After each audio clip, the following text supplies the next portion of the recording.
selamat datang dan terima kasih bagi Bapak Ibu, para mahasiswa yang bergabung dalam webinar dengan topik riset akuntansi dan bisnis dalam bingkai eksperimen. Webinar ini merupakan program yang dilakukan oleh Magister Akuntansi FEB Unsén dan hari ini merupakan riset metode seri ketiga. Jadi Bu Intias dan Bapak Ibu yang lain bahwa Magister Akuntansi sudah melakukan riset metode di dalam pandemi COVID-19 ini. COVID-19 itu hari ini yang ketiga, jadi sudah dilakukan seri pertama, kemudian seri kedua dan seri ketiga terkait dengan eksperimen. Baik Bapak Ibu, kita akan memulai kegiatan ini, kita dasari dengan doa. Saya akan pindah.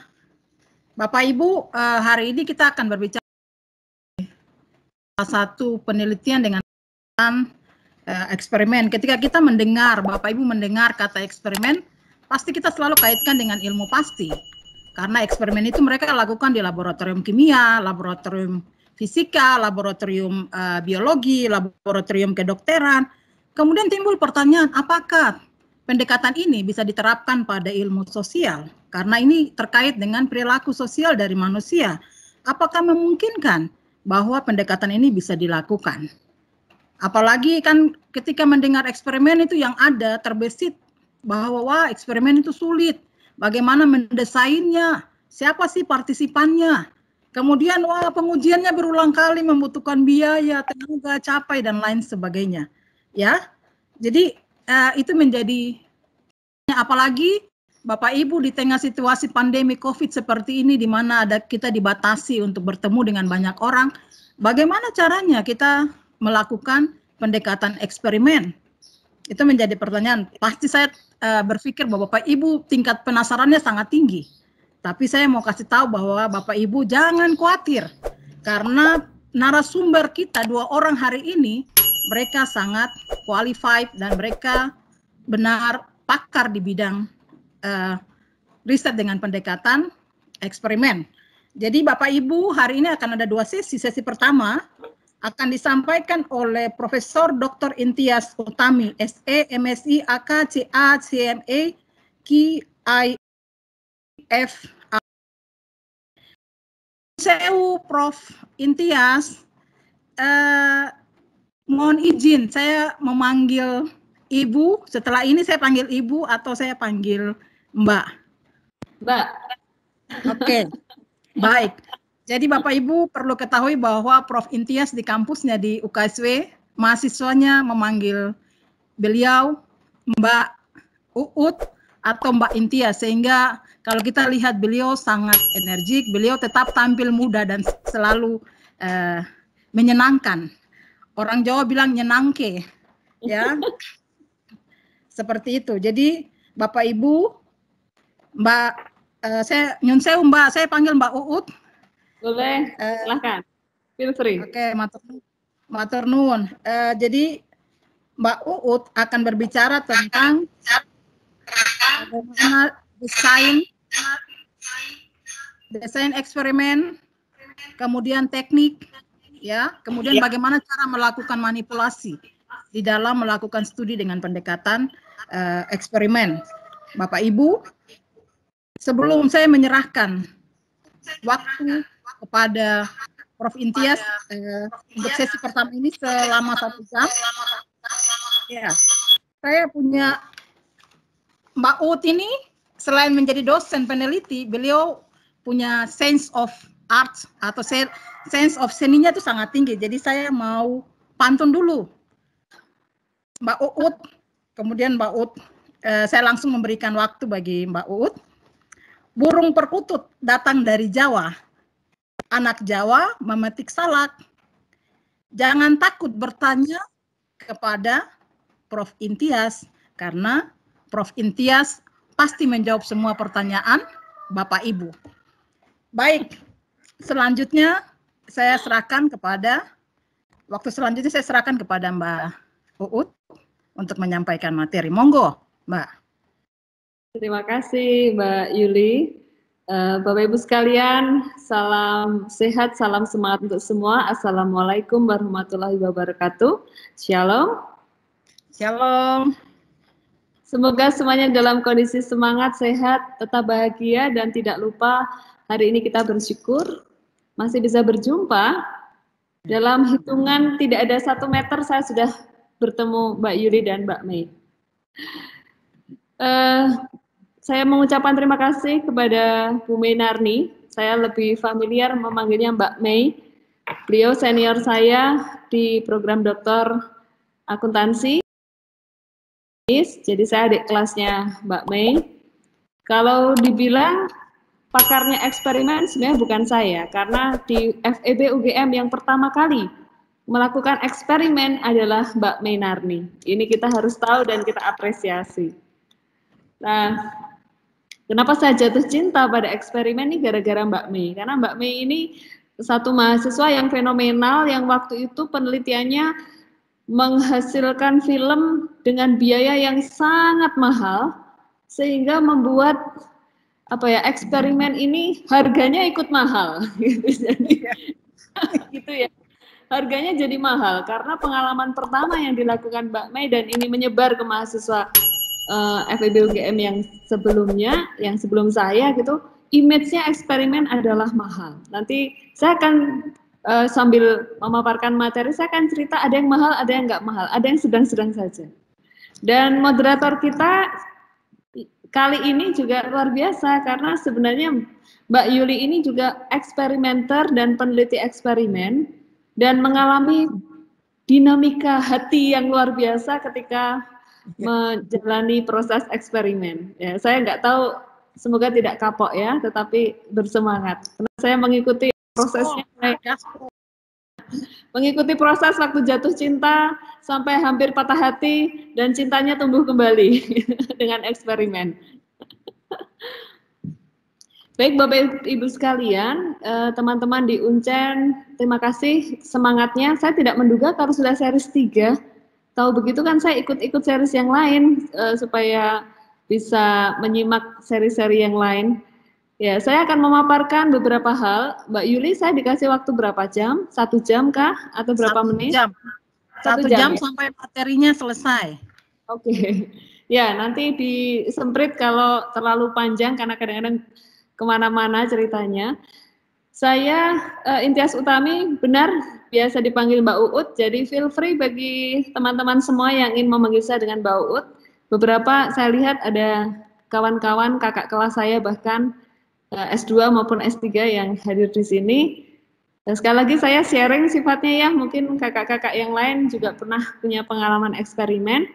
Hanya kebetulan saya mendalami eksperimen ini, kemudian menuliskan, kemudian mencoba mengaplikasikan dalam kegiatan praktik bisnis juga. Jadi nanti kita saling berbagi. Bisa dibantu next? Ya, saya merepotkan panitia ini. Mari kita lihat ilustrasi berikut ini. Kadang-kadang kita menghadapi satu fenomena. Nah, saat ini fenomenanya adalah gadget ini mau nggak mau dibekali menjadi bekal ya, baik SD, SMP maupun SMA.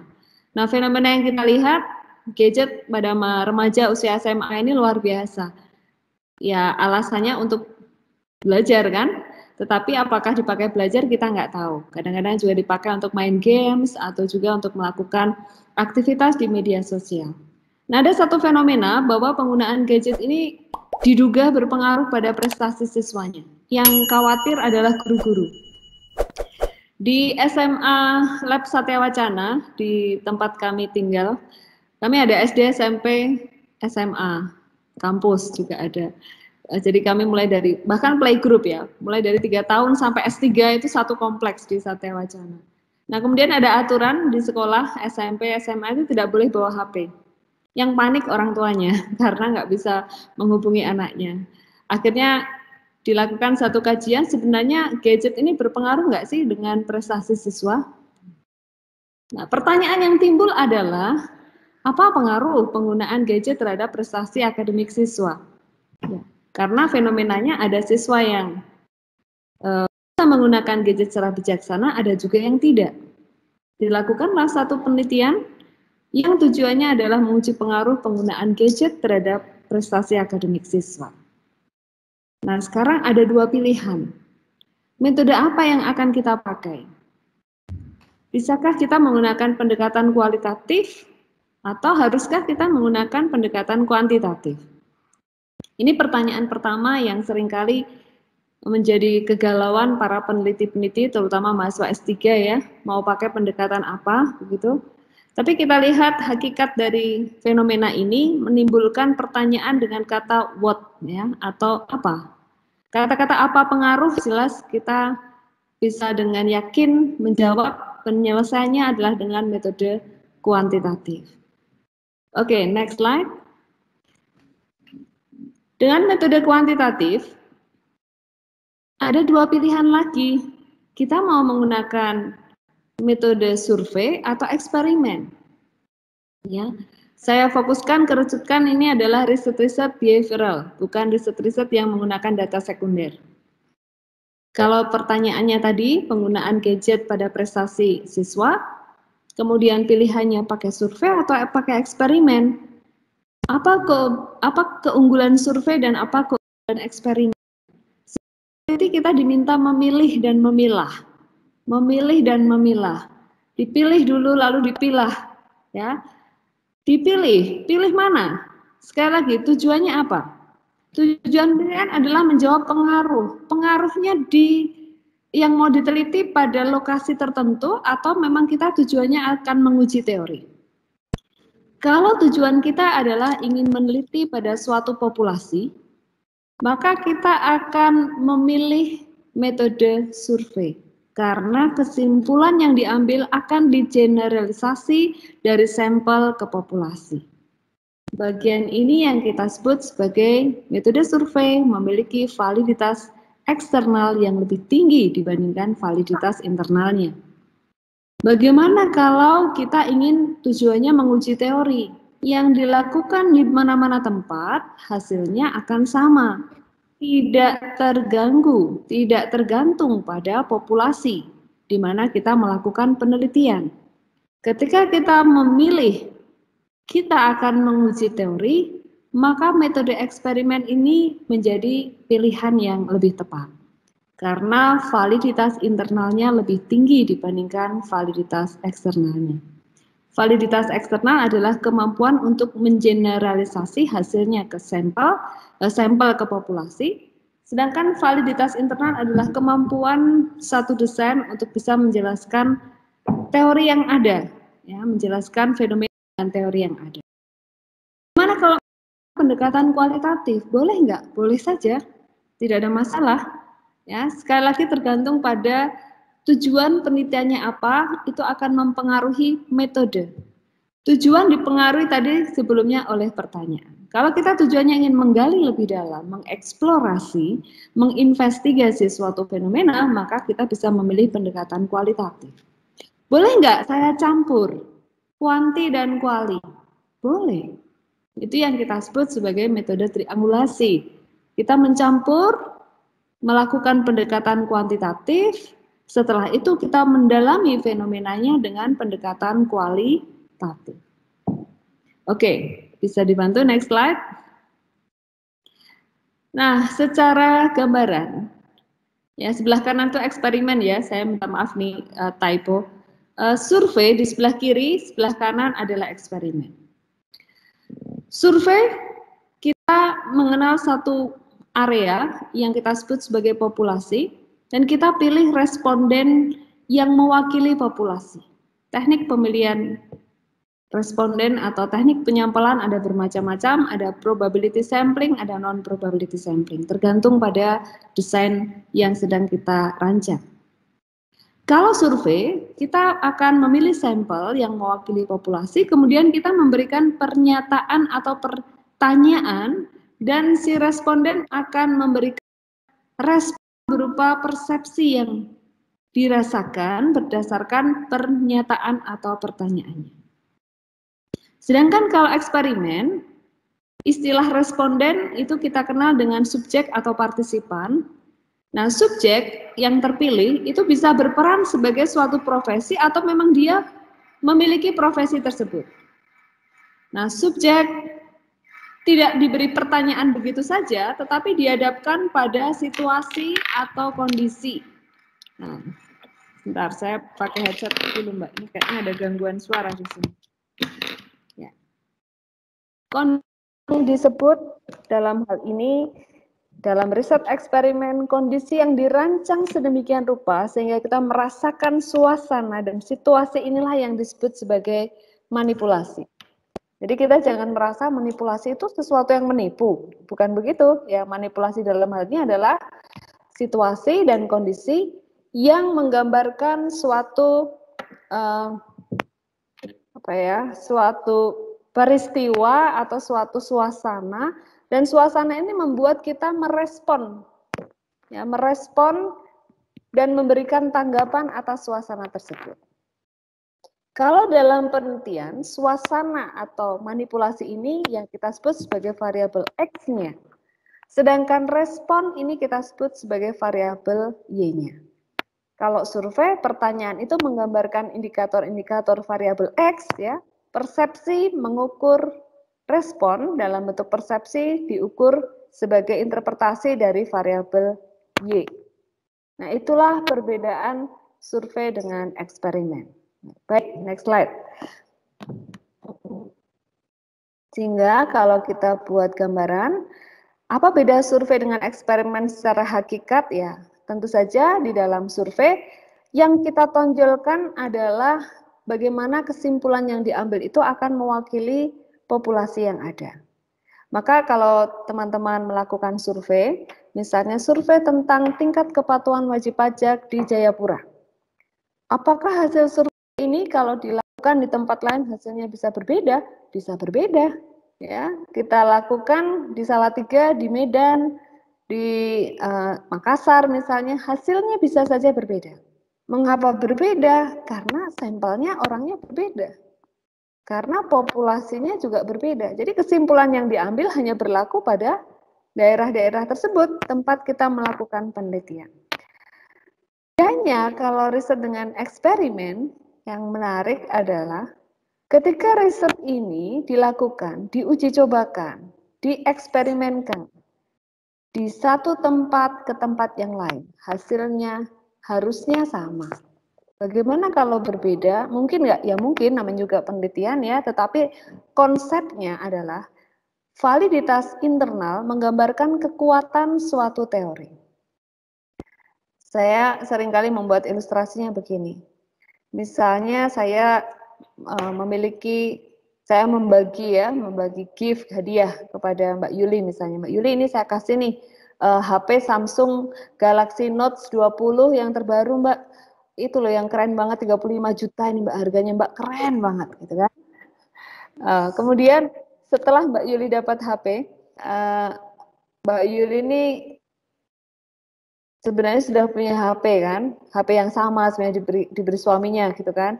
Nah terus Mbak Yuli memikirkan, ngapain saya punya HP 2, mending yang satu saya jual. Nah kemudian kawannya bertanya gitu ya, Mbak Yuli boleh nggak aku beli HP-nya yang kemarin dikasih sama Mbak Uut? Kan Mbak Yuli sudah punya, boleh. Berapa harga Mbak Yuli? Padahal Mbak Yuli saya kasih.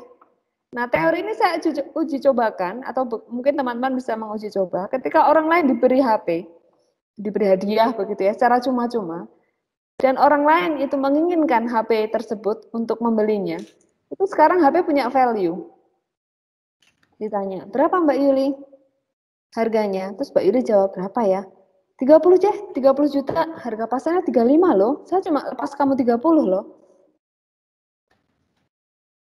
Nangkap nggak? Jadi Mbak Yuli sebenarnya melakukan suatu tindakan behavioral yang disebut sebagai ownership, ya, efek kepemilikan, ya. Jadi Mbak Yuli gini, harusnya Mbak Yuli itu kalau dikasih, ya value-nya kan ya nggak tinggi-tinggi banget, orang dikasih gratisan. Tapi kenapa ketika dilepas harganya jadi naik ya?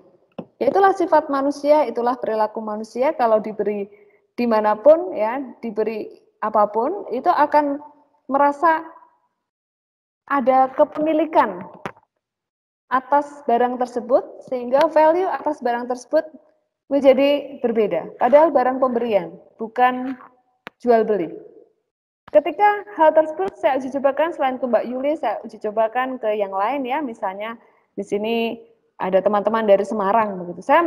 Saya bagi-bagi hadiah yang sama. Ternyata perilaku mereka juga sama. Padahal lokasinya berbeda.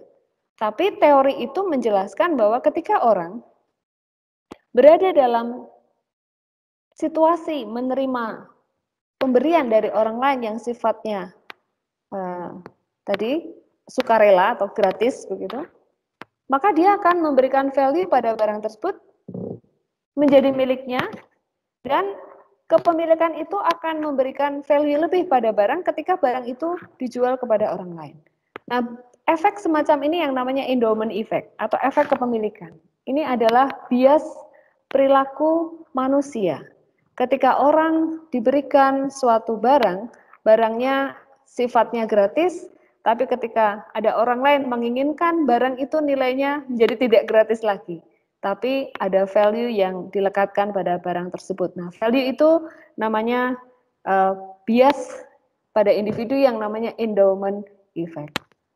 Endowment effect ini ketika saya uji cobakan di setiap orang di mana-mana tempat, hasilnya ya responnya seperti itu. Itu yang kita sebut sebagai generalisasi teori. Teori diuji cobakan di mana-mana tempat, hasilnya firm, hasilnya mendukung.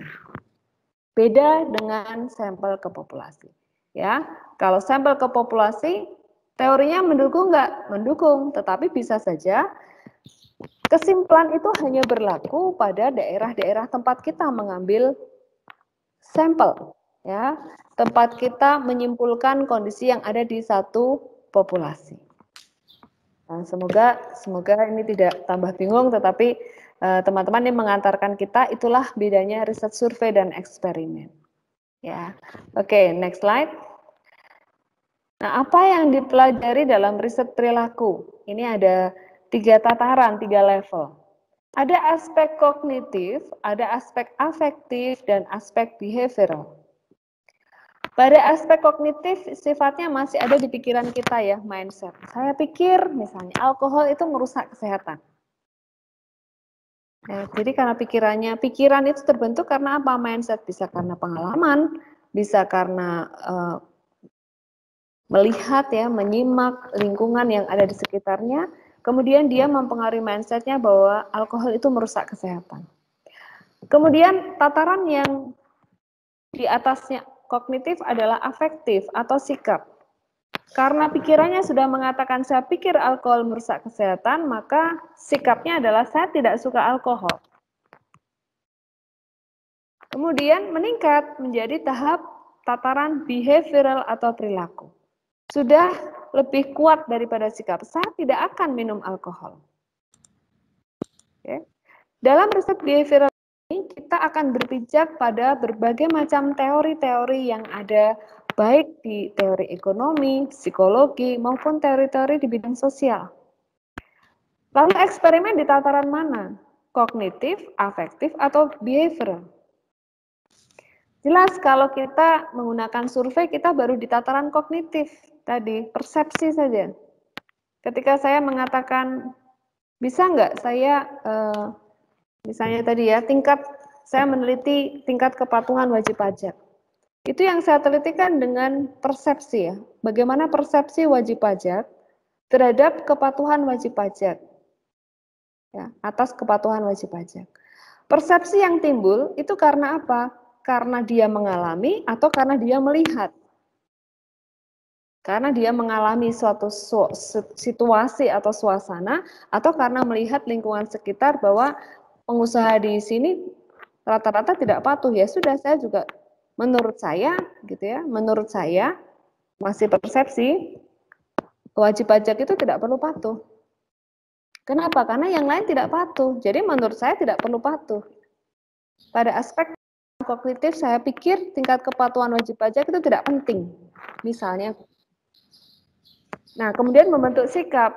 Nah, sikap dan behavioral itu sudah ranahnya lebih tinggi. Kalau kita dengan pendekatan survei, sebenarnya ya kita fokusnya masih di tataran kognitif, masih pada persepsian atas suatu fenomena yang ada. Maka kalau teman-teman lihat ketika kita menggunakan metode survei, kita mencari definisi operasional dan indikator-indikator, lalu kita mengukur dengan pertanyaan-pertanyaan. Pertanyaan-pertanyaannya adalah untuk memastikan atau untuk menguji bagaimana persepsi kita atas konsep tersebut.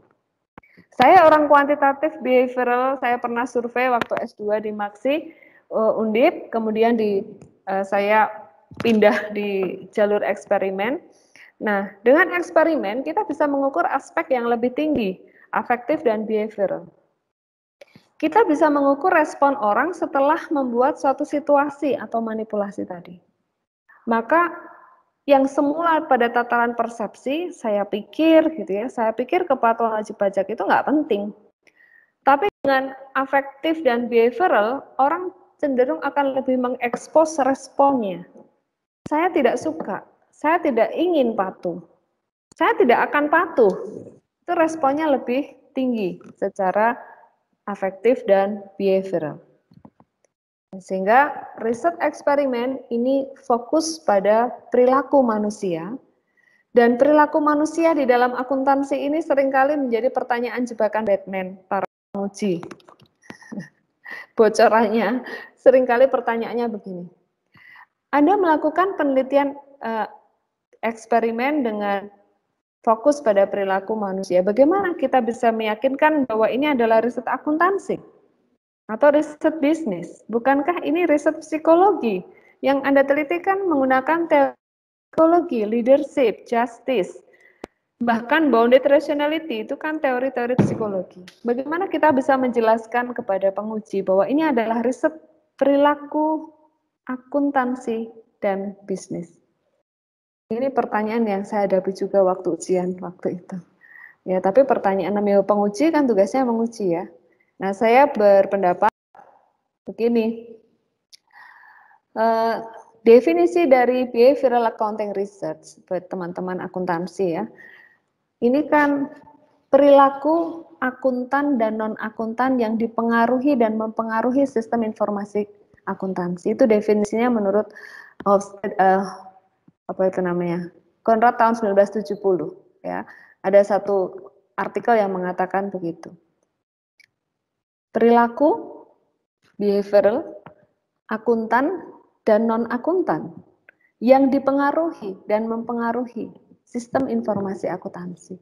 Nah, kalau misalnya ada teman-teman kemarin, ada kakak kelas yang meneliti mengenai, saya melakukan eksperimen pada anggota DPR ketika anggota DPR ini merumuskan anggaran. Apakah anggaran ini, pengukuran di dalam anggaran ini mempengaruhi persetujuan anggaran? Karena dipikir, DPR itu bukan akuntan loh. Tapi mengapa ini jadi riset disertasi akuntansi? Maka seorang peneliti harus bisa berargumen bahwa anggota DPR adalah non-akuntan. Dipengaruhi oleh sistem informasi akuntansi, dalam hal ini adalah anggaran. Dan mempengaruhi proses pengambilan keputusan, yaitu keputusan persetujuan anggaran. Maka kita bisa berdebat bahwa riset ini adalah riset behavioral accounting dengan metode eksperimen, karena yang diuji adalah aspek ke behavioral. Oke, next slide. Nah, sehingga kita definisikan secara utuh, desain riset eksperimen adalah desain riset dengan variabel independennya dimanipulasi. Nah, ada istilah lagi nih, variabel ekstraning yang dikendalikan. Variabel ekstraning itu variabel yang berpotensi mengganggu. Kalau tadi metode survei begini, saya melakukan survei tingkat kepatuhan wajib pajak. Saya datang ke wajib pajak, orangnya sedang sibuk meeting atau mungkin sedang sibuk mengerjakan pekerjaan yang lain, begitu kemudian, Pak, mohon izin berkenan mengisi instrumen kami. Oh iya, udah, taruh di situ, nanti saya isi. Besok diambil ya. Saya tidak tahu apakah respon yang diberikan dalam bentuk tadi ya persepsi ini benar-benar dijiwai, diisi dengan proses penjiwaan yang penuh membaca item demi item. Atau mungkin ketika dia mengisi, dia serius, tetapi sambil telepon atau sambil cek email atau sambil melakukan pekerjaan lain. Sehingga ada kondisi-kondisi yang kita sebut sebagai variabel pengganggu, variabel ekstrani yang berpotensi mengganggu. Atau mungkin yang bersangkutan si sampel ini bisa saja memiliki pengalaman yang kurang baik tentang pajak. Sehingga dia belum apa-apa, orang mendengar kata pajak, dia sudah alergi dulu. Nah, persepsi yang semacam ini akan mempengaruhi cara merespon pertanyaan yang kita berikan dalam instrumen survei. Ini yang kita sebut sebagai variabel-variabel ekstrani. Nah, di dalam eksperimen, variabel ekstrani ini dikendalikan supaya tidak mengganggu proses pengambilan keputusan yang diambil oleh si subjek. Misalnya ya, kita melakukan penelitian eksperimen di suatu tempat, ya kita pakai auditor, ya kayak Mbak Yuli kemarin pakai auditor. Apa sih variabel yang mengganggu? Kadang-kadang sepele, tapi mengganggu. Misalnya jamnya pagi, orang belum sarapan, diminta mengerjakan modul atau kasus. Ada 20 halaman yang harus dibaca. Tapi karena lapar, tidak fokus, tidak konsentrasi, ini mengganggu. Nah, itu variabel ekstrani. Supaya kondisi ini tidak terjadi, harus dikendalikan. Sebelum orang masuk mengerjakan dokumen, kita berikan coffee break supaya rasa lapar itu tidak mengganggu proses. Ada lagi misalnya variabel pengganggunya adalah pengalaman tadi. Kalau orang sudah pernah mengalami suatu situasi yang buruk dan ini mengganggu mindsetnya sehingga mempengaruhi proses merespon, maka ini kan berpotensi mengganggu. Maka yang dilakukan oleh seorang peneliti adalah menelusuri. Ya, misalnya kita sudah menduga, oh ini kemungkinan pengalaman berpengaruh. Maka pengalaman ini kita cari datanya. Secara statistik kita harus memastikan bahwa pengalaman tidak boleh mempengaruhi proses responnya. Kita akan melakukan pengujian statistik namanya one way ANOVA untuk memastikan bahwa tidak ada pengaruh pengalaman. Jadi pengalaman ini kita uji beda, yang pengalamannya tinggi dengan pengalamannya rendah. Kita bandingkan respon Y-nya. Y pada kondisi pengalaman tinggi dibandingkan dengan Y pada kondisi pengalaman rendah. Ada beda enggak? Kalau ada beda, berarti ada variabel ekstrani. Kalau tidak ada beda, berarti kita mengatakan ya udah nggak ada pengaruh antara pengalaman dengan proses pengambilan keputusan. Dan efek terhadap variabel dependen diamati atau diukur. Jadi eksperimen ini desain riset, X-nya dimanipulasi, Z-nya dikendalikan, Y-nya diamati dan diukur. Mengapa diamati? Kenapa tidak semua diukur? Yaitu satu konstruk, satu kesatuan ya. Diamati tentu saja kita melihat perilaku orang, diukur kita ingin melihat sejauh mana responnya, karena riset kuantitatif harus sampai pada pengukuran. Eksperimen sederhana pernah saya lakukan. Waktu itu ada pesanan mengenai riset ini, mungkin Mbak Yuri juga masih ingat saya pernah cerita bagaimana satu provider itu kontrak kepada saya dan tim untuk melakukan penelitian mengenai konsep marketing atau video marketing dalam satu produk seluler begitu ya. Itu apakah dinikmati atau direspon oleh anak-anak calon pengguna. Nah, ini belum pengguna belum pengguna HP, belum pengguna kartu SIM card, tapi mereka adalah calon pengguna, yaitu anak-anak SD. Maka yang saya lakukan adalah ini bukan eksperimen murni ya, nanti kita bicara eksperimen murni, tapi saya melakukan pra-eksperimen yang menguji apakah video 1, video 2, video 3, sampai ada 5 video, itu videonya produk yang pesan ke kami, lalu kompetitor 1, 2, 3, dan 4, 5, itu videonya diputar, kemudian anak-anak SD itu kami minta untuk mengibarkan bendera. Kalau suka dengan artisnya, dengan videonya, dengan konsepnya ya, mereka saya minta mengibarkan bendera warna merah. Kalau kamu sukanya hanya sedang-sedang saja, nggak begitu suka banget, kibarkan bendera kuning ya. Nanti kalau yang tidak suka kibarkan bendera biru. Jadi kita bermain dengan bendera. Nah, yang kita lakukan, kita amati. Kita shoot video di satu kelas ke kelas yang lain. Saya ambil 2 lokasi di Jogja dan di Semarang. Ternyata perilaku, jadi kita sudah aspek behavioral ya.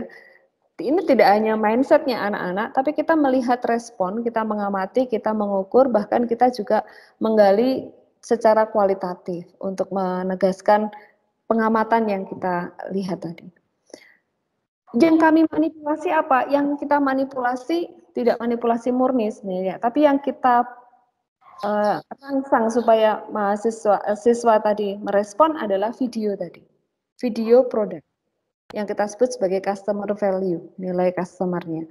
Video produk 1 ditayangkan, video produk 2 ditayangkan, kemudian ternyata setelah kita tayangkan, mahasiswa ada yang sangat antusias siswa, ada yang siswa yang tidak antusias dengan video tersebut.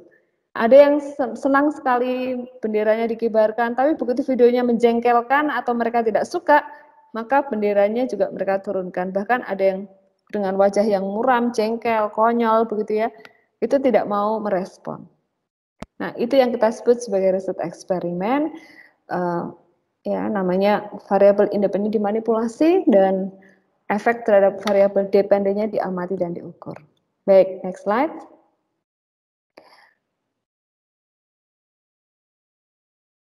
Oke, sehingga kalau kita memilih metode eksperimen sebagai metode penelitian, fakta atau fenomena kita jelaskan dengan teori, lalu kita peras menjadi variabel X-nya apa, mempengaruhi kausalitas variabel Y-nya apa, ya.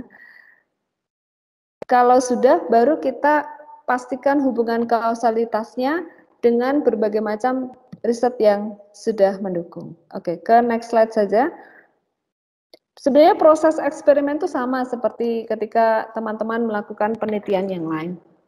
Kita memilih topik, kita merumuskan pertanyaan, kita menentukan tujuan penelitian, lalu melakukan review literatur, sama kan? Mengembangkan hipotesis, ya, kemudian membuat model penelitian.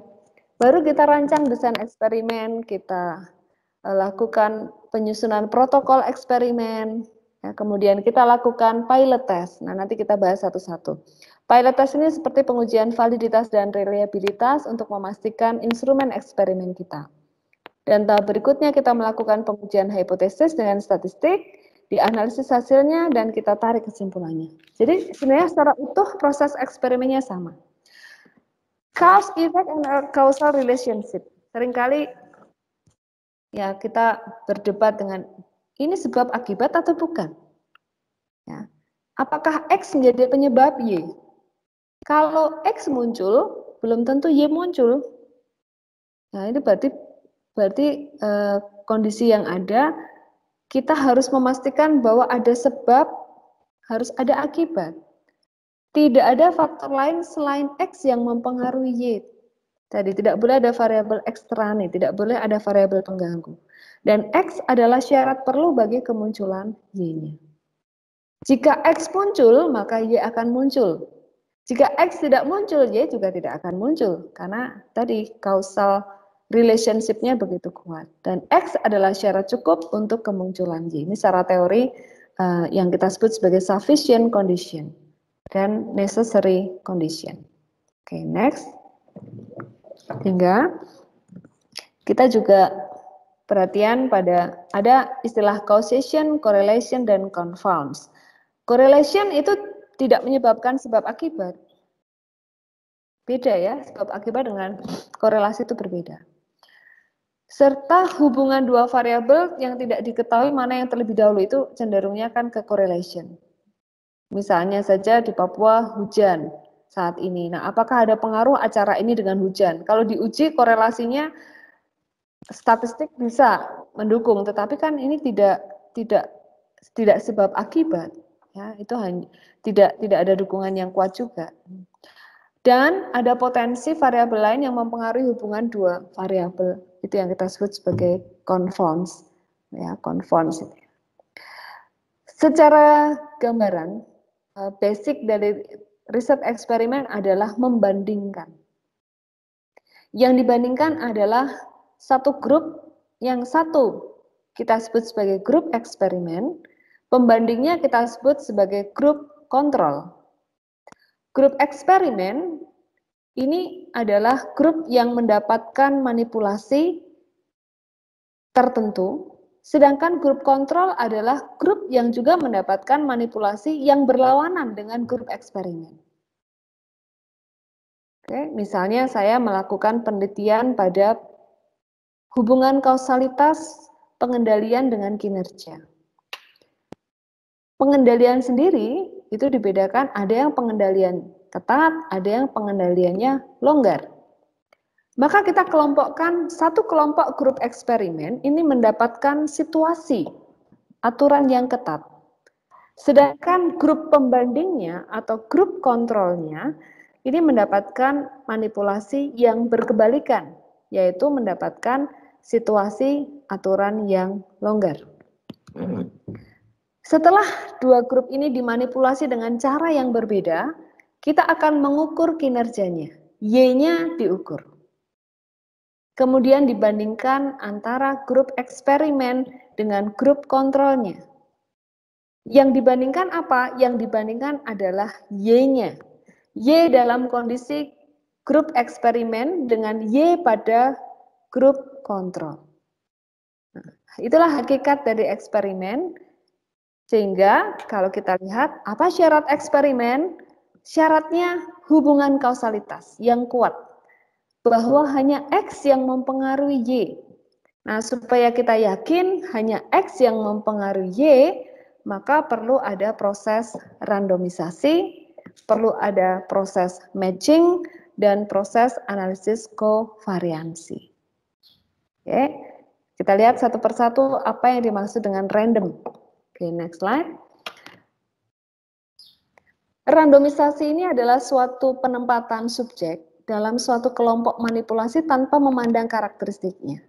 Artinya begini, saya tidak bisa memilih kelompok eksperimen, itu saya pilih-pilih, oh yang kelompok yang dapat situasi yang ketat, itu saya pilih mahasiswa atau saya pilih praktisi yang saya kenal ini memiliki kinerja baik. Jadi saya kelompokkan. Nanti kalau kita sudah memilih semacam itu tidak random namanya. Respon yang dihasilkan bukan karena manipulasi, tapi karena memang dia sudah memiliki kinerja yang baik. Itu jadi confound effect atau variabel ekstrani tadi. Maka syarat eksperimen mutlak adalah random. Random artinya subjek pada suatu kelompok itu mendapatkan kesempatan yang sama untuk diberikan treatment 1 atau 2 atau 3 atau 4 atau berapapun tergantung desainnya. Misalnya saja kita punya 4 seri instrumen eksperimen. Jadi ada kelompok grup eksperimen 1, ada grup kontrol 1, grup eksperimen 2, grup kontrol yang kedua. Jadi ada 4 tipe. Maka kita bisa membagi modul eksperimen atau instrumen eksperimen itu bisa dilakukan dengan cara random. Randomnya bisa kita atur semacam ini. Kalau dalam satu forum secara luring begitu ya, maka diberikan modul 1, 2, 3, 4, lalu balik lagi modul 1, 2, 3, 4, sehingga siapapun yang duduk di situ tidak bisa memilih, saya milih ya modul eksperimennya, saya milih yang itu. Mereka nggak bisa tahu dan kita pun dilarang memberitahu kepada subjek. Jangan sampai justru kita mengumumkan Bapak Ibu, nanti Bapak Ibu akan mendapatkan satu kasus, kasusnya satu dengan yang lain itu berbeda. Nah, kalau subjek sudah mendapatkan informasi bahwa mereka mendapatkan kasus yang berbeda, behavioral orang ini akan terpengaruh. Jadi eksperimen ini sangat sensitif. Sangat sensitif kalau kita salah atau keliru memberikan informasi, bisa saja si partisipan ini akan merasa merasa tidak nyaman gitu loh. Ternyata saya dibedakan sama sebelah saya. Maka kita tidak boleh menginformasikan dan prosesnya random ya random. Dan random yang tahu siapa? Ya kita mengacak secara sederhana boleh. Nah kalau pakai komputer lebih keren lagi. Ngacaknya dilakukan by sistem. Jadi ketika login begitu ya, sistem sudah langsung mengacak. Tadi sudah ada yang mengerjakan modul 1. Kalau ada yang login lagi bisa mengerjakan modul yang kedua. Kalau ada yang login lagi bisa mengerjakan modul yang ketiga, demikian seterusnya. Jadi boleh eksperimen itu berbantuan komputer atau yang manual dengan bertemu langsung. Next slide. Berikutnya adalah matching. Kita bisa juga melakukan pematchingan. Tadi perlakuan peraturan ketat dan peraturan yang longgar itu kan kita membandingkan. Misalnya ada 16 subjek. 16 subjek terdiri dari 8 manajer dan 8 karyawan. Ya kita matchingkan supaya imbang. Ya subjek 1 karyawan, 2 manajer, 3 karyawan, 4 manajer, 5 karyawan, 6 manajer, 7 karyawan, 8 manajer. Itu yang dapat perlakuan yang ketat tadi, manipulasi yang ketat. Yang longgar juga dimatchingkan. Karyawan, manajer, dan seterusnya. Sehingga kelompok yang mendapatkan perlakuan pengaturan ketat itu kita berikan manipulasi berupa peraturan ketat, lalu kinerjanya kita ukur. Ukurnya adalah misalnya ini Y-nya contohnya adalah niat memanipulasi nih. Kebetulan ini skornya adalah niat manipulasi. Orang kecenderungannya melakukan manipulasi enggak sih atau melakukan fraud atau tidak kalau dapat pengendalian yang atau peraturan yang ketat. Ternyata kalau diberi peraturan ketat rata-rata niat melakukan fraudnya itu 40. Nah pertanyaannya, Y-nya kok niat kenapa? Niat itu kan afektif, sifatnya masih niat, ya, masih belum melakukan tindakan yang manipulasi betulan, ini masih niatnya, tapi arahnya sudah lebih kuat, sikap yang lebih, tidak hanya mindset ya, tidak hanya tataran berpikir bahwa manipulasi itu jelek, kan tidak gitu, tapi dia sudah memiliki niat yang kuat untuk melakukan suatu tindakan, belum sampai pada tindakannya. Nah ini yang kita sebut prinsip yang kedua, namanya matching. Oke, next. Yang ketiga, kovariansi. Nah, teman-teman, kovariansi itu apa? Kovariansi ini adalah kondisi yang memang kita ukur karena profil karakteristik demografi orang ini juga bisa bervariasi. Misalnya usia, masa kerja, kemudian tadi pengalaman ya. Itu kita kombinasikan antara profil atau karakteristik demografi kita dengan X yang sedang kita teliti. Misalnya ingin menguji tadi kausalitas antara gaji dengan kepuasan kerja. Tapi kita juga menguji usia dan masa kerja, jangan-jangan juga bisa berpengaruh ya ke kepuasan kerja. Jadi kita bisa mengkombinasikan metode regresi dengan variansi, dengan analisis kovarian, dengan menyertakan karakteristik demografi. Gitu. Oke, next. Dalam eksperimen ada beberapa istilah yang tadi sudah saya. Pertama pilot test, lalu ada manipulasi atau treatment, lalu ada istilah pengecekan manipulasi, ada istilah subjek atau partisipan, ada istilah protokol eksperimen dan randomisasi. Beberapa sudah saya coba paparkan. Nah kita lihat satu persatu sekarang. Pilot test. Oke, apa ini maksud dengan pilot test? Next slide. Pilot test, ini Mbak Yuli pernah mengalami pilot test dengan wawancara beberapa orang. Nah, pilot test ini menguji instrumen. Mungkin teman-teman juga bertanya begini, terus instrumennya dari mana? Ya kita desain sendiri. Boleh nggak pakai instrumen riset yang terdahulu? Boleh. Boleh. Tapi karena eksperimen ini memang memberi keleluasaan kepada kita untuk memastikan bahwa konteks yang kita teliti ini adalah betul-betul situasi yang sedang kita bangun sesuai dengan tujuan penelitian. Misalnya begini, kemarin ya, ini cerita kasusnya yang pernah saya alami. Saya meneliti di akuntan publik. Sementara panduan atau modul eksperimen yang saya baca, yang saya acu, ini adalah akuntan publik di Amerika. Ada beberapa istilah yang berbeda antara konteks akuntan publik di Amerika dengan di Indonesia. Maka saya melakukan modifikasi sedemikian rupa supaya konteks yang ada di Amerika itu saya sesuaikan dengan di Indonesia. Contohnya saja di sana mengenal adalah istilah SAS, Statement of Standard, gitu ya. Di Indonesia kan adanya bukan SAS, tetapi kita mengenal ada kode etik yang ada di IAP, gitu ya, di SPAP, Standar Profesional Akuntan Publik. Nah, jadi kita tidak bisa serta-merta mengambil mentah-mentah menerjemahkan lalu kasusnya jadi sama persis dengan yang ada di Amerika. Itu menjadi tidak bisa dijiwai oleh si subjeknya. Riset eksperimen ini memang membutuhkan kreativitas bagi kita untuk menciptakan atau mendesain satu situasi sama seperti halnya kondisi yang ada di lapangan. Misalnya saja tadi pengalaman saya meneliti tentang pengambilan keputusan auditor apakah dipengaruhi oleh halo effect. Halo effect itu situasi ketika auditor terpesona pada pandangan pertama sehingga dia mengabaikan informasi-informasi keuangan yang ada di kliennya. Jadi dia terkesima dengan perusahaan klien, dia terkesima dengan auditornya, terkesima dengan partnernya sehingga tidak teliti. Itu namanya halo effect. Nah, yang saya lakukan adalah saya harus membuat auditor yang datang di ruangan eksperimen saya ini juga menjadi terkesima. Terkesima dengan klien yang saya ceritakan. Cara saya membuat terkesima adalah membuat suatu tayangan video. Ini loh klien Bapak Ibu, selain terkesima saya juga ingin mereka lebih menjiwai kondisi yang ada. Ini yang dilakukan Mbak Mei juga. Dan Mbak Mei ini hebatnya melakukan menyusun videonya itu pakai artis betulan gitu. Artinya pakai public figure yang benar-benar acting gitu. Nah, sementara saya mencoba membuat satu profil perusahaan basisnya adalah foto. Foto kemudian dirender menjadi semacam profil company di satu perusahaan Jakarta. Bahkan saya memilih satu nama PT begitu yang mirip-mirip dengan PT aslinya, tapi saya plesetkan. Cuma ketika saya uji coba dengan pilot test, saya konsultasi dengan PricewaterhouseCoopers waktu itu Pak Johan Pinarwan.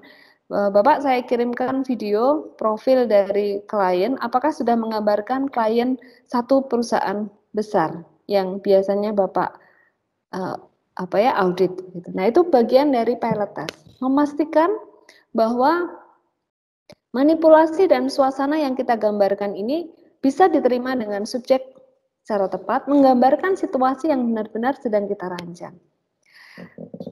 Bisa nggak wawancara dengan praktisi? Bisa lah, gitu ya. Saya wawancara dengan praktisi, Mbak Yuli juga, Mbak Mei pasti juga.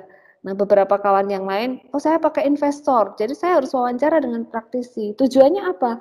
Memastikan bahwa kasus yang kita ambil, kasus yang kita tuliskan, ini kasus yang masuk akal. Bukan kasus yang kelihatan seperti soal cerita yang ada di soal-soal tes.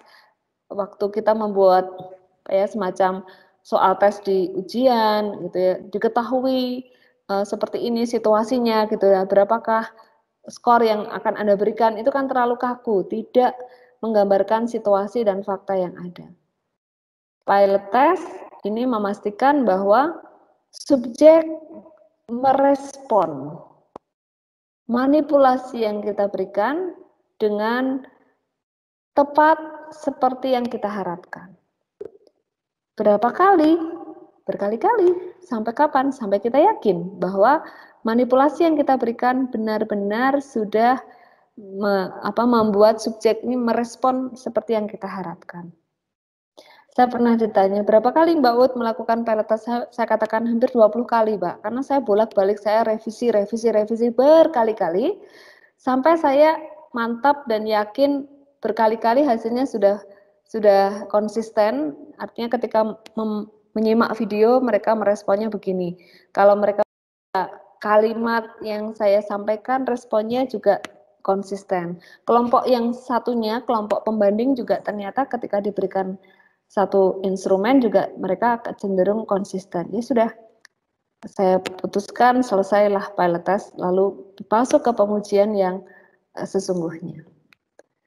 Jadi hasil dari pilot test digunakan untuk memperbaiki kasus atau kita sebut sebagai instrumen atau modul eksperimen yang ada. Oke, next. Nah, bagi Bapak Ibu, gambaran modul eksperimen itu ya sama seperti instrumen survei, tapi tidak setipis instrumen survei karena kita menggambarkan suatu kasus yang kita sebut sebagai manipulasi tadi. Oke, ke slide sebelumnya ya. Manipulasi adalah suatu mekanisme atau suatu rancangan yang menggambarkan variabel independen. Nah, cara memanipulasi itu bisa didesain dalam satu skenario, bisa berbantuan video, atau bisa simulasi suatu kasus, atau kita melakukan desepsi atau muslihat, dan kalimat-kalimat yang dipaparkan di dalam manipulasi ya harus lugas, hurufnya mudah dibaca, dan pastikan skenario yang kita bangun sudah kita konsultasikan dengan praktisi yang di bidangnya. Sehingga gambaran kasus ini masuk akal, bukan sekedar kasus soal cerita. Karena ada yang mengatakan, bukankah eksperimen ini satu satu cerita yang mengada-ada, gitu namanya juga eksperimen. Oh bukan mengada-ada, tapi kita membuat orang lain itu merasakan situasi yang kita gambarkan. Contohnya begini. Bapak Ibu adalah auditor yang saat ini berperan sebagai investigator dalam proses audit di instansi inspektorat pemerintah Provinsi Jayapura. Waktu itu saya komentar, Mbak Yudi pernah menggunakan kota Anu misalnya, kota X begitu. Nah kalau kita menggunakan kota X ya, ini menunjukkan situasinya memang situasi yang sifatnya simulatif, iya, tetapi membuat subjek merasa tidak sungguh-sungguh begitu. Loh, ini berarti situasi bohong-bohongan. Nah, kalau kita menggunakan istilah-istilah atau kita pilih tadi, Bapak Ibu adalah auditor yang berperan sebagai inspektorat di Provinsi X begitu. X-nya itu kan tidak diberitahukan, ini orang yang membaca akan cenderung tidak serius. Tapi kalau yang kita pakai adalah auditor yang sesungguhnya, kita bisa mengatakan Bapak Ibu berperan sebagai auditor dalam tugas sehari-hari di lapangan. Mereka sudah tahu, oh ini tugas saya sebagai auditor. Tapi memang eksperimen ini boleh menggunakan subjek mahasiswa. Nanti di bagian akhir saya sampaikan subjeknya boleh mahasiswa. Artinya teman-teman membuat situasi agar melakukan kondisi yang diberikan. Kita harus hati-hati juga bahwa kondisi itu belum tentu bisa diinternalisasi oleh mahasiswa. Mahasiswa kan bukan auditor, mahasiswa bukan investigator. Maka tugas yang diberikan juga jangan terlalu berat. Gambarkan situasi klien juga jangan terlalu rumit, supaya mahasiswa ini yang membaca akan terpengaruh dan memberikan sikap serta respon yang behavioral tadi. Contoh misalnya, ketika kita sedang meneliti bagaimana pengaruh kemasan makanan, ini sekarang di bisnis tidaknya akuntansi, kemasan makanan. Ada makanan yang dikemas dengan seal tertutup, ada makanan yang dikemas dengan plastik yang bening. Gitu. Nah, makanan ini sama-sama dijual dengan harga yang sama. Pertanyaannya kemasan yang mana yang lebih disukai oleh si pembeli, calon pembeli. Maka yang kita tayangkan, yang kita lakukan adalah kita memanipulasi orang, membayangkan dan menginternalisasi masuk pikiran, kemudian dia memberikan respon. Kalau saya hanya menuliskan dalam bentuk kata-kata, misalnya saudara adalah calon pembeli atau saudara adalah konsumen yang senang sekali dengan produk makanan sehat. Kemudian saya tuliskan lagi, makanan sehat ini dibungkus dalam kertas yang tertutup rapat dengan warna coklat, dengan foto berupa makanan yang diberikan taburan keju di situ. Itu narasi. Dibandingkan dengan manipulasi yang satunya begini. Silahkan menyimak video kondisi produk pada layar Anda dengan tekan klik, dan kita tekan klik, kemudian muncullah video produk tersebut. Ada gambar yang menunjukkan sisi sebelah kanan, sebelah kiri, bagaimana kemasan itu rapat, dia berikan panah, inilah kemasannya, rapat, higienis, tidak semua orang bisa atau tidak bisa udara masuk dengan di produk kemasan tersebut, sehingga dapat dijamin bahwa kemasan higienis. Nah, kelompok pembandingnya videonya berbeda, yang menunjukkan kemasnya kurang higienis. Nah, melihat, memandang, menyimak, mengobservasi, ini adalah bentuk cara kita memanipulasi. Orang diberikan video visual dengan kata-kata, hasilnya berbeda. Terus kalau saya melakukan yang luring bagaimana? Haruskah saya pakai video? Boleh pakai video. Haruskah? Enggak harus. Tapi bisa dilakukan sepanjang kita ingin memberikan keyakinan. Kalau kita ingin memberikan keyakinan bahwa manipulasi ini akan kuat kalau orang mendapatkan situasi berupa visual, ya kita lakukan tambahan visualisasi. Nah, itu contoh manipulasi. Boleh nggak hanya narasi saja? Boleh. Sepanjang kalimat-kalimat narasi yang kita paparkan adalah juga berkaitan dengan manipulasi yang atau menggambarkan situasi yang kita berikan. Nah, kuncinya adalah jangan terlalu banyak halamannya. Hurufnya yang mudah dibaca. Poin-poin penting boleh dicetak tebal, tapi jangan terlalu banyak, nanti orang jenuh membaca. Kemudian setelah itu kita bisa mengatakan bahwa ya, manipulasi ini akan berhasil setelah kita lakukan pilot test itu. Oke, next slide. Nah, inilah konsep desain implementasi manipulasi tadi. Manipulasi adalah variabel independen yang diharapkan mampu mempengaruhi respon subjek. Kemudian bisa saja berhasil, bisa saja tidak berhasil. Nah, bagaimana kalau tidak berhasil? Berarti tidak lolos manipulasi. Iya, kalau tidak lolos manipulasi, berarti kita tidak bisa menggunakan sebagai data penelitian. Oke, jadi manipulasi bisa berhasil, bisa tidak berhasil. Berarti setelah dimanipulasi, yang kita lakukan adalah melakukan pengecekan manipulasi. Pengecekan manipulasi adalah dalam bentuk pertanyaan atau dalam bentuk pengamatan juga bisa untuk memastikan bahwa manipulasi kita membuat subjek ini paham dan kemudian bisa merasakan situasi yang digambarkan. Kalau tadi saya menggambarkan situasi pengendalian yang ketat, ya ketika saya berikan pertanyaan, maka jawaban dari partisipan atau subjek adalah tepat menjawab situasi yang sedang saya tanyakan. Misalnya, rumah sakit yang sedang Bapak Ibu tangani adalah rumah sakit yang memiliki tipe pengendalian berupa anggaran. Informasi saya misalnya semacam itu. Maka saya bertanya di dalam kalimat pertanyaan setelah manipulasi, kasus yang Bapak Ibu simak tadi adalah kasus yang berkaitan dengan rumah sakit dengan pengendalian titik-titik. Lalu dia akan memilih A, B, C, dan D atau mau 4 atau 5 pertanyaan silahkan, 5 opsi ya. Kalau dia menjawabnya pengendalian yang ketat, ini berarti dia lolos manipulasi. Tapi kalau dia menjawabnya salah, tidak tepat, maka ini tidak lolos pengecekan manipulasi. Itu yang kita sebut sebagai cara kita memastikan pengecekan manipulasi. Oke, next slide. Nah, seperti ini nanti caranya manipulasi 1 dan manipulasi 2 itu kita bandingkan, respon 1 dengan respon yang kedua kita bandingkan. Respon artinya variabel Y-nya, Bapak Ibu.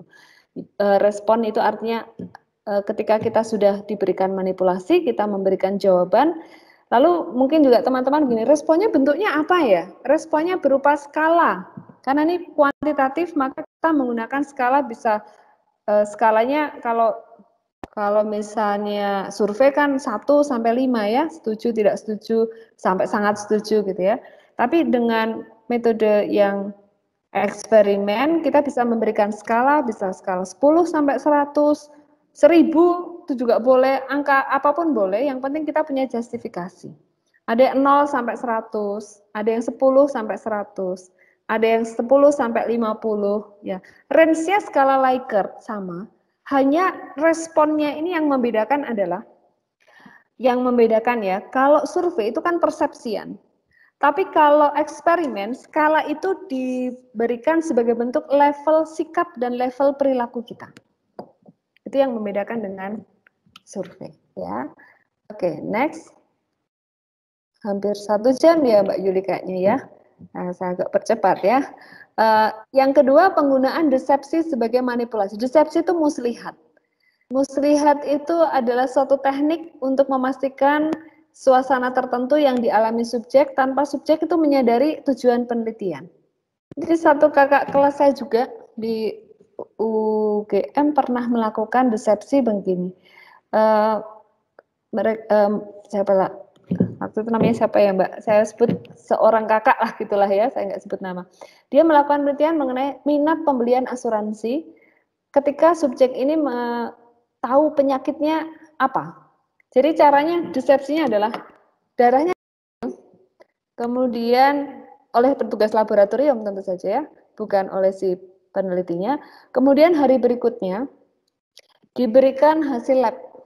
Setelah tahu hasil lab, diminta menentukan Anda mau beli asuransi apa enggak. Level Anda membeli asuransi, niat membeli asuransi itu skalanya berapa. Nah ini contoh desepsi. Ya.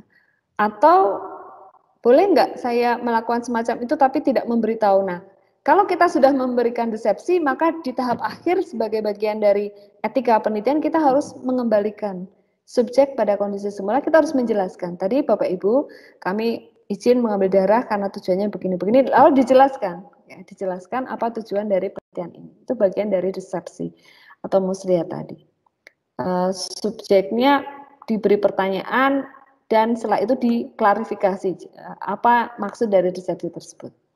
Jadi pengecekan manipulasi memastikan bahwa subjek eksperimen sudah merasakan manipulasi sesuai dengan takaran yang diinginkan, lalu bisa berupa pertanyaan, jumlah pertanyaan biasanya ganjil, bisa menjawab 3 dari 5 kita katakan lolos, atau bisa menjawab dengan skor di atas 50% juga bisa dikatakan itu lolos manipulasi, lalu juga bisa dilakukan dengan mengamati responnya. Oke, next.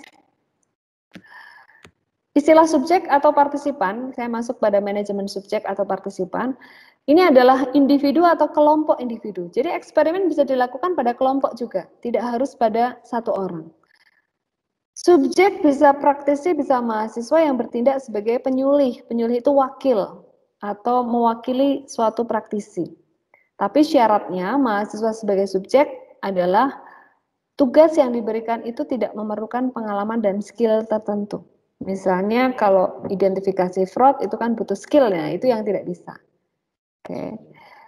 Pemilihan subjek harus random dan ada potensi ya. Subjek itu kadang-kadang kalau yang meneliti dosennya, saya mau jawabnya bagus-bagus Nah, ini yang harus Bapak Ibu hati-hati karena ketika kita melakukan penelitian sebaiknya yang kita lakukan adalah menjalani dengan protokol eksperimen yang sistematis. Jadi protokol itu urut-urutan.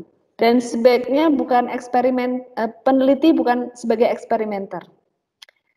Peneliti itu cukup mengamati aja dari jauh. Tidak perlu atau tidak tepat peneliti sendiri yang mengintervensi partisipan. Ya, misalnya kita lihat partisipannya ada auditor, kemudian penelitinya Bapak Ibu auditor, ini penting sekali ya Bapak Ibu, ini mohon diisi dengan jawaban yang mohon sekali. Nah, itu kalimat-kalimat semacam ini justru merusak eksperimen karena bisa saja peneliti ini mempengaruhi pikiran dari auditor atau subjeknya, kemudian si subjek akan memberikan jawaban yang tidak natural, tidak berdasarkan kasus, tapi karena kasihan, itu namanya apprehensive effect, dan timbul efek permintaan atau demand effect. Gitu. Nah, cara membaca elemen eksperimen, O itu observasi, X itu manipulasi, kemudian ada grup, itu nanti ada baris, kemudian distribusi subjek ke grup eksperimen itu ada simbolnya R, dan urutan waktu nanti dibaca dari kiri ke kanan. Ini contoh notasi-notasi eksperimen kalau di buku-buku eksperimen, bukunya Sedis misalnya kalau Bapak Ibu mau lihat yang buku eksperimen internasional. Jadi cara membacanya elemen desain eksperimen, ini yang atas tuh grup eksperimen, yang bawah grup kontrol, R itu randomisasi, O itu observasi pengamatan 1, X itu manipulasi. Ya. Kemudian bisa nggak saya melakukan eksperimen sebelum dan sesudah, itu juga boleh. Jadi kalau sebelum sesudah namanya pretest, sesudah itu namanya post-test. Jadi sebelum dimanipulasi dibandingkan dengan setelah manipulasi. Kalau tadi Mbak Mei cerita ada tindakan kelas ya, jadi guru-guru melakukan satu penelitian cara pembelajaran siswa, jadi sebelum diberi tindakan atau sebelum diberikan metode pembelajaran tertentu, itu diuji kinerjanya, dan setelah itu juga diuji. Itu juga termasuk eksperimen. Desain dari eksperimen sendiri ada 4 macam, ada yang two-land atau true experiment. Syaratnya manipulasinya ada, random, dan ada grup pembanding. Nah, kalau pra-eksperimen ini cenderung dimanipulasi, tapi randomisasi sama grup kontrolnya tidak kadang-kadang ada, tapi tidak konsisten. Ya. Sedangkan yang eksperimen semu atau kuasi eksperimen, ini manipulasinya tidak kuat, randomisasi tidak dilakukan, hanya ada 2 kelompok gitu aja. Tapi tidak dilakukan manipulasi secara memadai. Kemudian non-eksperimen ya tentu saja tidak ada semua.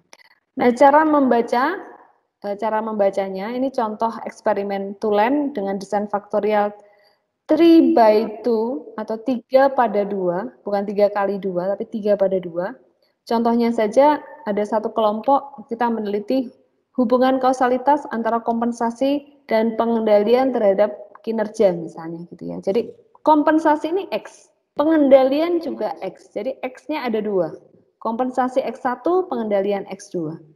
Kompensasi dibagi menjadi 3 faktor. Faktorial desainnya adalah tetap, bonus, dan tetap dan bonus. Pengendalian dibagi menjadi 2 level, ada dan tidak. Nah, sehingga kalau kita lihat semacam ini, kalau 3/2 ada 6 kotak, berarti ada 6 kelompok eksperimen. Ada 6 instrumen eksperimen yang kita sediakan. Berapa jumlah tiap kotak? Tiap sel eksperimen, jumlahnya, rule of thumb, minimal 10-15. Di dalam buku riset eksperimen, saya dengan Pak Ertambang, kami merumuskan rule of thumb dari buku-buku yang eksperimen sedis yang kami baca. Tidak ada aturan baku, tetapi minimal 10-15. Kenapa? Karena kita akan melakukan uji beda, kita akan menguji satu kelompok dengan kelompok yang lain. Kalau kita terlalu sedikit, maka rata-ratanya tidak menunjukkan distribusi yang memadai. Maka kalau 10-15 itu sudah menunjukkan kovarian tadi. Ini contoh, misalnya saja 2/2 ya. 2/2 berarti X1 informasi dibagi 2 level, umum dan khusus, X2 pengalaman senior dan junior, misalnya seperti ini. Oke, next. Nah, keunggulan dan kelemahan desain eksperimen yang faktorial ya, subjeknya memang butuhnya jumlahnya nggak banyak-banyak, subjeknya jumlahnya lebih sedikit. Dan peneliti bisa menguji efek utama. Efek utama itu membandingkan kondisi pada X1 dulu. Jadi pengendalian ketat dibandingkan pengendalian longgar. Itu namanya pengujian efek utama. Lalu membandingkan antara tadi misalnya ada dan tidak. Nah, dalam satu X itu namanya pengujian efek utama. Tapi kalau pengujian yang efek interaksi ini sudah membandingkan antara dipengaruhi oleh X1 yang kelompok 1 dan X2 dicampur, itu namanya interaksi. X berpengaruh ke Y tergantung pada X2. Nah, itu cara membaca interaksinya. X1 berpengaruh ke Y tergantung pada X2. Pengendalian berpengaruh pada kinerja tergantung pada sistem insentif. X1 pengendalian, X2 sistem insentif, Y-nya adalah kinerja. X1 berpengaruh ke kinerja tergantung pada sistem insentifnya. Itu yang kita sebut sebagai variabel interaksi. Ya. Kemudian kelemahannya tentu saja semakin banyak faktor, levelnya ya semakin banyak. Ada kawan adik kelas yang sampai 16 sel. Jadi dia mencari partisipan itu 16 kali 15 orang. Luar biasa. Ya, selesai juga dengan tertatih-tatih dengan perjuangan, tapi ya selesai juga. Maka keuntungannya eksperimen adalah kita peneliti, setelah kita berpijak pada teori, kita yang menentukan mau berapa sel. Jangan dipaksakan, saya maunya yang gampang aja lah, saya cukup 2/2 gitu. Ya, tergantung tujuan penelitiannya, X-nya ada berapa gitu. Tapi eksperimen tidak boleh terlalu. Kalau rumit, kita tidak tahu pasti yang mempengaruhi itu X1 terhadap Y, X2 terhadap Y, atau variabel yang lain. Kalau X-nya sampai 20 misalnya, seperti pakai SEM atau pakai PLS, itu kan variabel X-nya banyak. Nah, itu di dalam eksperimen memang tujuannya untuk pengujian teori tadi. Jadi tidak eksperimennya. Nanti responnya tidak kelihatan. Ini karena apa ya? Ya, karena ini atau karena yang itu atau karena yang lain. Oke. Next. Oke, dibantu. Next slide.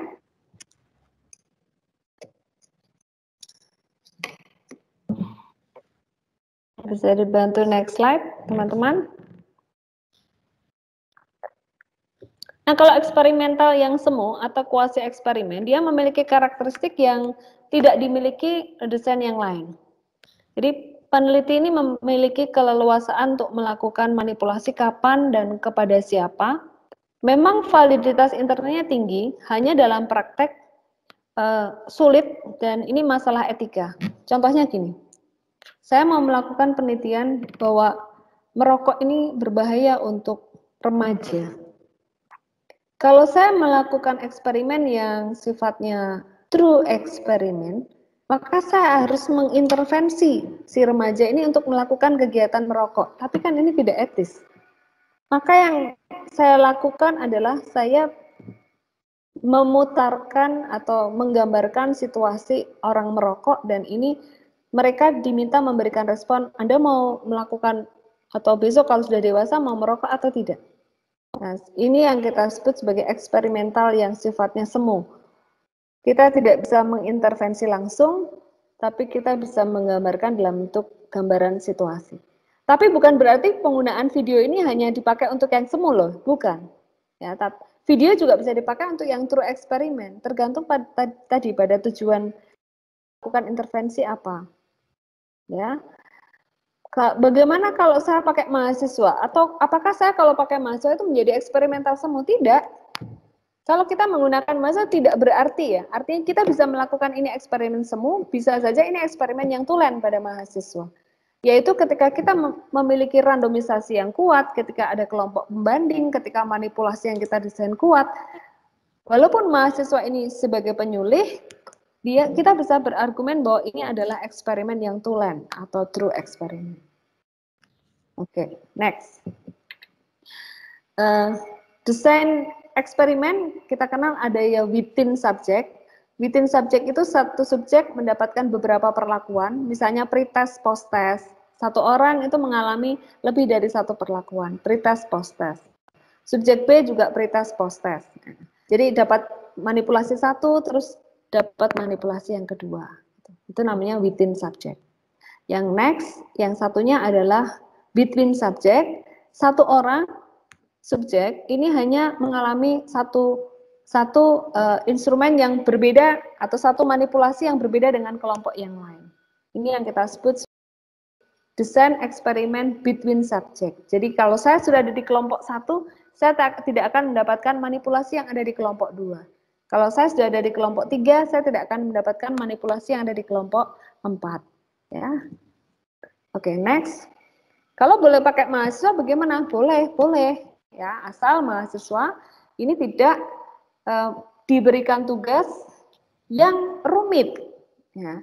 Tapi kalau kita mau melakukan penelitian yang sifatnya behavioral, kita boleh menggunakan mahasiswa sebagai penyulih dari praktisi, diperkenankan. Mahasiswa bertindak sebagai auditor junior, itu boleh. Mahasiswa bertindak sebagai manajer yang sifatnya operasional untuk memberikan respon anggaran, boleh. Ya, diperkenankan kita menggunakan subjek mahasiswa. Next, yang penting adalah untuk memotivasi boleh nggak pakai hadiah? Boleh, tapi tentu saja jangan sampai justru hadiah ini merusak konsentrasi.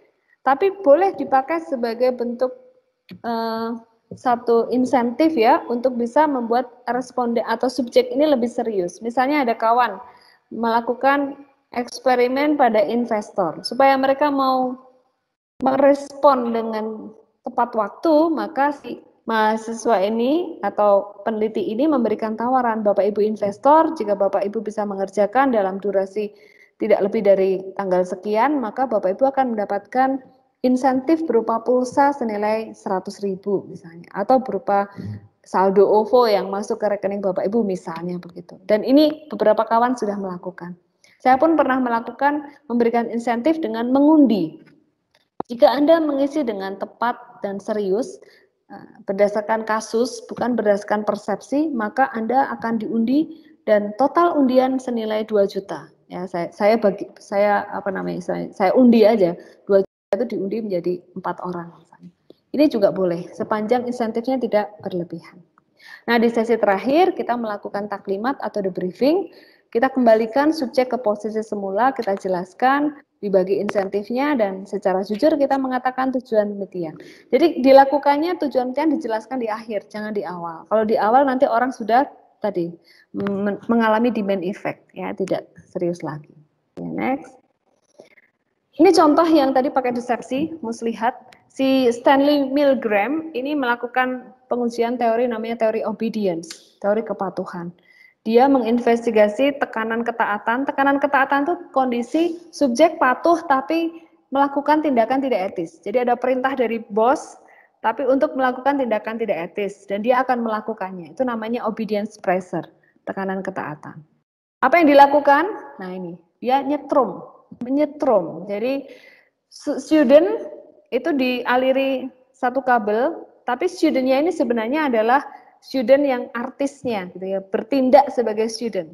Yang diteliti adalah teachernya.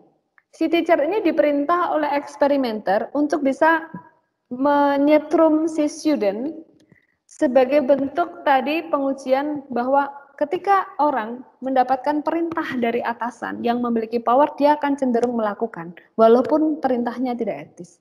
Nah, si Stanley Milgram ini ingin menguji dengan cara tadi, mekanistisnya adalah setrum. Gitu. Saya minta, Mbak Yuli tolong itu mahasiswa disetrum. Dan Mbak Yuli sebagai teachernya akan menaikkan voltase. Kurang besar, naikkan voltasenya. Nah, itu Mbak Yuli harus diganti teman yang lain. Ya, teman yang lain juga tolong setrum. Nah, si mahasiswanya kan ini kecit-kecit ya, bahasa Jawanya kecit-kecit ya, Mbak Yuli ya. Dia terbelalak matanya begitu karena ada aliran listrik. Seolah-olah, padahal sebenarnya ini ya acting saja. Ini namanya manipulasi dengan muslihat. Tapi tindakan ini tidak etis. Karena si Milgram tidak mendeklarasikan dengan jelas kepada si teacher. Sehingga teachernya, oke next slide, itu merasa bersalah bahkan beberapa stres. 40 subjek mentaati perintah, bahkan hingga voltasenya level 300. 25 diantaranya bahkan menaikkan sampai 450. Cuma efek sampingnya adalah banyak subjek yang menunjukkan tanda-tanda tekanan psikologis, stres, gitu ya, merasa bersalah, kejang-kejang, muntah, karena merasa berdosa. Saya kok setrum mahasiswa saya. Gitu. Ini muslihat desepsi yang menjadi kritisi menjadi catatan bahwa eksperimen yang menggunakan aspek behavioral ini harus memperhatikan aspek etis. Atau ini contohnya si Zimbardo ini melakukan penelitian orang diminta bertindak sebagai narapidana tapi ditaruh betul-betul di penjara. Nah, subjek ada yang jadi sipir, ada yang situasinya benar-benar di penjara.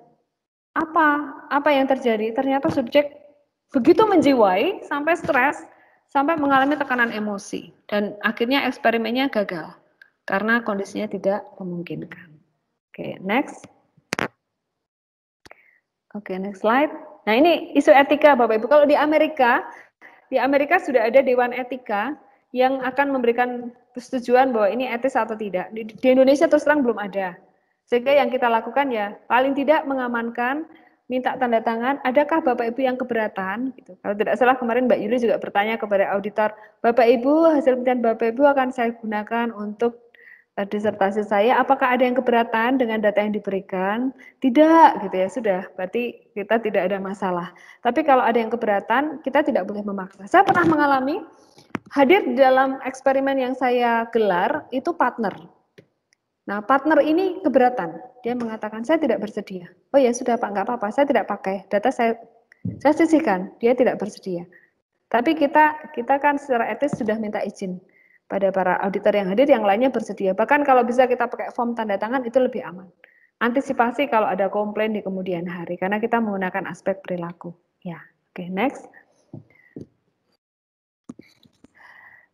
Caranya melakukan desepsi ya, tadi karena kita anggap subjeknya adalah partner kita, ya ada persetujuan, kadar desepsinya kita turunkan, dan protokol kita direview lebih dulu, lalu jangan lupa kita juga lakukan debriefing.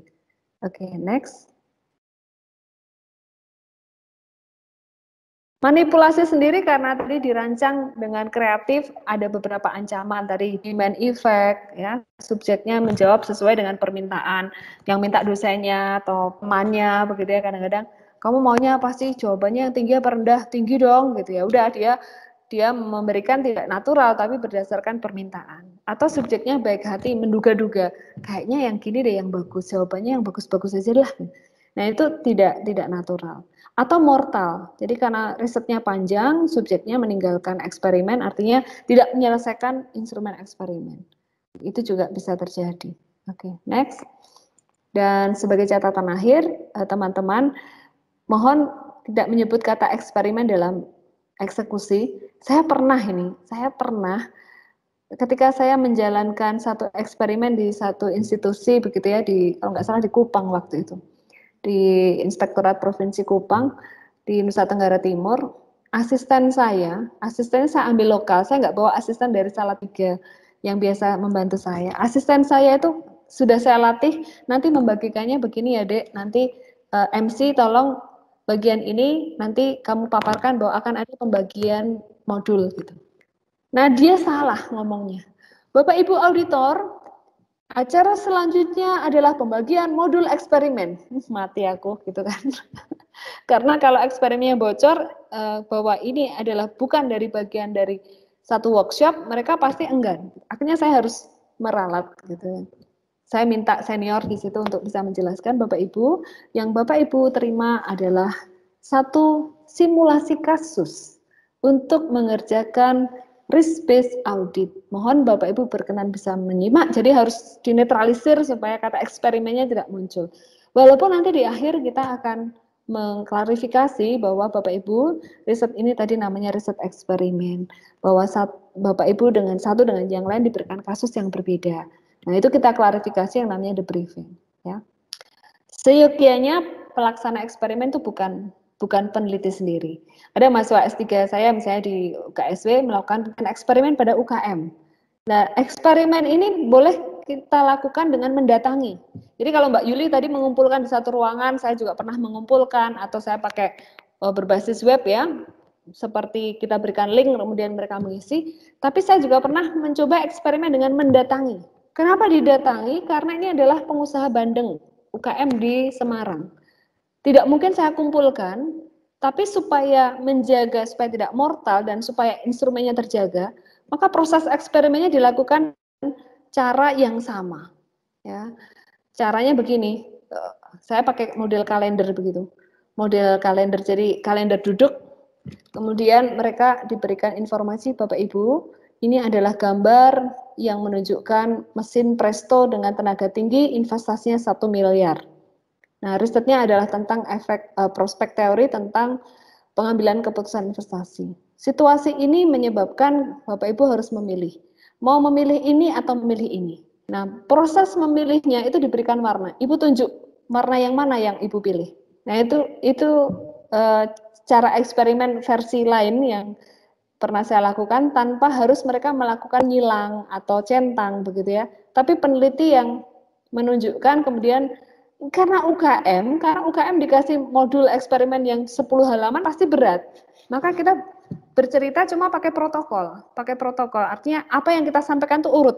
Bapak Ibu, ini adalah kasus yang terjadi di Paguyuban Bandeng. Bapak Ibu diminta memutuskan mau pilih yang mana. Mesin ini atau mesin ini, keputusan Bapak Ibu seperti apa. Nah, itu mereka diberikan opsi semacam itu.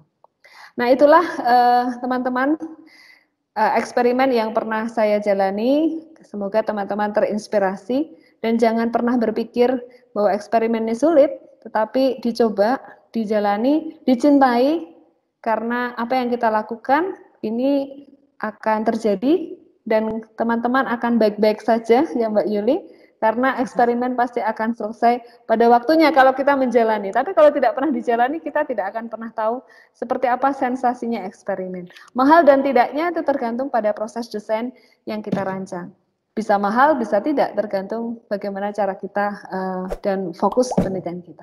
Saya kira itu, mohon maaf kalau sedikit melebar 15 menit. Waktu saya kembalikan kepada Mbak Yuli. Terima kasih Bapak Ibu. Shalom dan salam sehat selalu.